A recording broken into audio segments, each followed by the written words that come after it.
Había una vez una ciudad levantada en pleno desierto, donde todo el mundo era feliz. La ciencia, la industria y las artes habían culminado al servicio de aquella ciudad maravillosa que realizaba el ideal de los hombres. Gozabas allí de todos los refinamientos del progreso humano, pues aquella encarnaba la civilización misma. Pero sus habitantes no eran del todo felices, aunque lo hayamos dicho, porque en su vecindad vivían los leones. Por el desierto lindante corrían, saltaban, mataban, y se caían los leones salvajes. Las melenas al viento, la nariz husmeante y los ojos entrecerrados.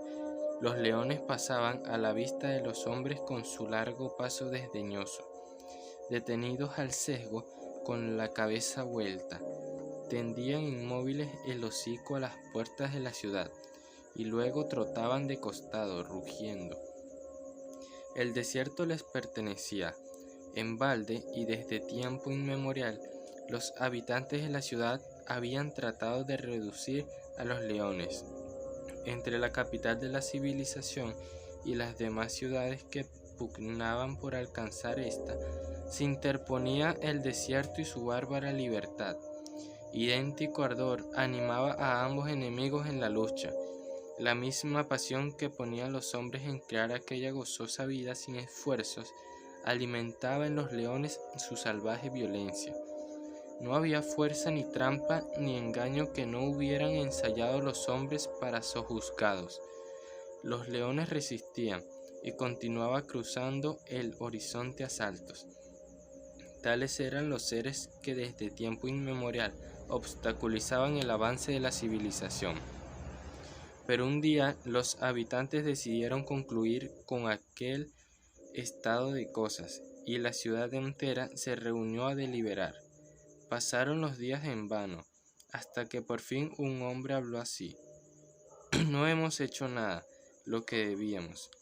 Hay que conquistar a los leones con otros medios. Nada conseguiremos con la violencia, ni con los burdos engaños. Yo propongo que demos un león por esposo a las más bellas de entre nuestras hijas. Ya saben a cuál me refiero, a ese joven e inmemorable león, que desde que ha nacido parece ejercer una extraña influencia sobre sus compañeros. Conquistándolo a él, nos desharemos fácilmente de las demás fieras. Elijamos a las más bellas de nuestras hijas y démoslas por esposa a ese león. Esto dijo el hombre, y la idea fue considerada útil y realizable, porque esto pasaba en una época en que las mujeres eran semidiosas y no se comportaban en la vida como simples mortales. La más bella, pues, de las jóvenes vírgenes fue encerrada sola en una torre que se levantó en el desierto a la vista de la ciudad. Y al atardecer la hermosa se asomaba en la ventana, donde lloraba con el pañuelo en los ojos. Los leones pasaban y rugían trotando, temerosos siempre de una acechanza. Solo el joven león se atrevía a acercarse, inmóvil al pie de la torre. Alzaba horas enteras sus salvajes y azules ojos a la bellísima hija de los hombres, que lloraba para ablandar su indómito corazón. En breves días pudo apreciarse la sutileza del consejo. El león, que había resistido la violencia y los engaños groseros, cayó en las redes, y siguiendo hipnotizado de amor a la hermosa joven que le sonreía bajo un extremo del pañuelo, franqueó las puertas de la ciudad. No vaya a creerse, sin embargo, que los hombres procedían de mala fe al ofrecerle la bellísima esposa. Las bodas se realizaron en corto plazo con un fausto inaudito, en honor de aquel monarca del desierto que se dignaba a honrar a los hombres con su alancia. Cuanto hay de lujo, de halago sutil en la civilización de los hombres, fue tendido a los pies, las garras del joven león salvaje. Se lo inició paso a paso en los goces del refinamiento, en los deleites de la inercia. Se le peinó, se le acarició, se le untó de las 1000 exquisitas dulzuras que constituyen en la alta civilización, y el bárbaro intruso, deslumbrando y blanco de amor, lamió, probó y gustó de cuanto le ofrecían. Se le convenció de que debía dejarse limar los dientes y cortar las garras, vergonzoso estigma de su vida anterior, y así se hizo. Aprendió a amar los muelles cojines, a sentarse a la mesa con la servilleta sobre los muslos, a quejarse de calor en días apenas tibios, y a disimularse en el fondo del palco para dejar sitio a las señoras en el antepecho. Aprendió a perder en los brazos de su esposa los últimos impulsos de rebelión, y aprendió por último a decir discursos en las grandes ceremonias rememorativas, con la mesura y el buen tono de los hombres. Llegó finalmente con el tiempo a ser un amable, tolerante y grueso león de garras y colmillos limados, que se horripilaba ante toda idea de violencia, y que no tenía sino dos aspiraciones: gozar de su vida actual y prolongarla hasta su vejez. Tal era, pero la vejez llegó, y con ella, como es norma en los animales salvajes, la naturaleza primitiva asomó tras el alma maquillada de la vieja fiera. Miró hacia el pasado, y echando sobre el vientre con la barbilla sobre las zarpas, contempló la ruta recorrida y vio entonces por vez primera, en jalonada perspectiva, la obra sutil, perseverante y fatal de los hombres. Estaba vencido.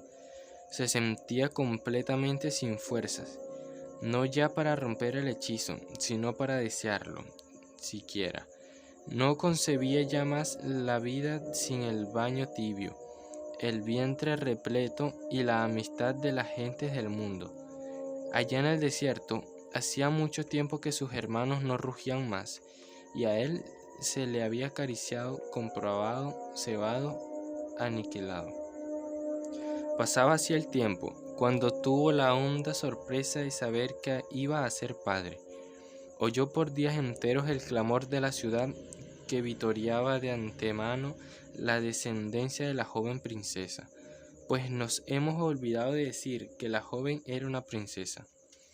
De él, el león consorte, nadie se preocupaba ya. El viejo padre sintió que sus melenas se encrespaban un instante, hijos suyos, y meditó largo rato. Pero pronto su amargura fue mayor. ¿Qué descendencia podría ser aquella de un león que anteponía a todo la seguridad de su comida y llevaba los bolsillos del smoking repletos de menúes? La madre de sus hijos era una hija de los hombres. Sus descendientes serían lamentables monstruos ya atrofiados y vencidos antes de nacer.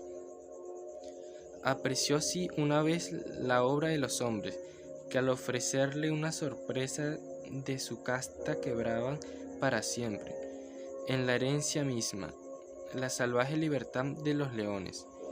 Domado él, domaba su raza, y con la mirada perdida en el más amargo desierto de las desesperanzas, el ex león vio llegar el angustioso momento. Pero cuando la princesa dio por fin a luz, los ojos del lamentable padre saltaron de delirante gozo. Eran leones. A pesar de su ignominia, sus hijos eran leoncillos puros, libres de toda mancha. Sí, amigos, eran leoncillos desde el tierno hocico hasta la punta de la cola, y con dientes agudísimos de seres salvajes. Antes que el clamor levantado por el terrible acontecimiento se hubiera desvanecido, el viejo león arrebataba a su cría y huía con ella, mientras en palacio se desvanecía poco a poco el tumulto. En realidad, los asistentes habían visto algo monstruoso, pero se supuso que una mano caritativa había aniquilado al nacer aquella letal descendencia. Pero el viejo león no cabía en sí de felicidad, leoncillos puros, sin una uña ni un diente limado. El destino de las razas venideras era, pues, superior a su flaqueza de gordo león repleto que había trocado sus garras por un mantel, cuando la libertad le concedía aún 2 cachorros libres de toda mancilla, y los criaba en el más completo misterio, viviendo con ellos cuando le era posible. El padre puso en la educación de sus hijos todo su amor y rencor exasperados, que refluían sobre la nativa violencia de los leoncillos, y cuando los sintió por fin y para siempre, infatigable al hambre y la sed, el viejo león los llevó una noche de lluvia a las puertas de la ciudad, enseñándoles el desierto. Viólos desaparecer a saltos, empapados y lacios de agua, tendiéndose cada vez más en sus botes. El padre quedó largas horas en silencio, mirando hacia lo lejos, lo que ya no podía ver, volviéndose luego, pues sentía hambre, apetito de platos bien aderezados, en un restaurante de la civilización. Tal era y no podía ser más otra cosa. Pero no importa, allá iban sus hijos liberados, las salvajes fieras de garras y colmillos agudísimos, ya prevenidos desde el nacer, los cachorros redentores, suprema esperanza de los leones